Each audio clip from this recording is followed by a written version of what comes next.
आज बस्तर से आई है एक हिस्टोरिकल खबर। जहां पहले बंदूक की गूंज सुनाई देती थी, वहां अब संविधान की शपथ गूंज रही है। जी हां, छत्तीसगढ़ के बस्तर में 210 नक्सलियों ने आत्मसमर्पण करके मेन स्ट्रीम सोसाइटी में वापसी की है। ये आत्मसमर्पण जगदलपुर के रिजर्व पुलिस लाइन में एक बड़े प्रोग्राम के दौरान हुआ।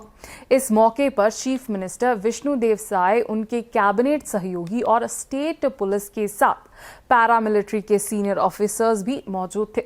हिस्ट्री में पहली बार ऐसा हुआ है जब इतनी बड़ी संख्या में सीनियर माओइस्ट एक साथ सरेंडर कर रहे हैं। इनमें शामिल है एक central committee member, 4 DKSZC member और 21 डिविजनल कमेटी मेंबर।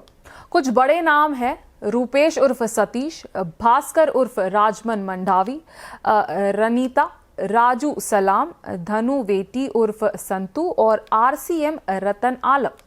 इन नक्सलियों ने अपने साथ 153 मॉडर्न हथियार भी पुलिस को सौंपे, जिनमें शामिल है 19 AK-47, 17 SLR, 23 INSAS राइफल्स और 1 LMG।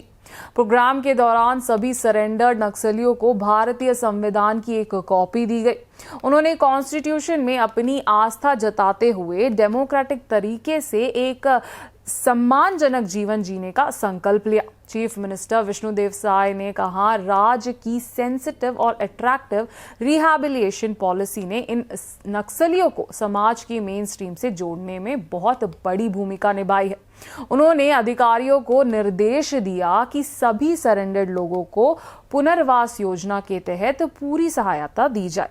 सीएम ने आगे कहा, राज्य की नई इंडस्ट्रियल पॉलिसी से बस्तर में सामाजिक और आर्थिक विकास को नई गति मिलेगी, जिसका फायदा युवाओं को होगा। साथ ही आत्मसमर्पण करने वाले नक्सलियों को प्रधानमंत्री आवास योजना जैसे केंद्रीय योजनाओं के तहत घर भी उपलब्ध कराया जाएगा।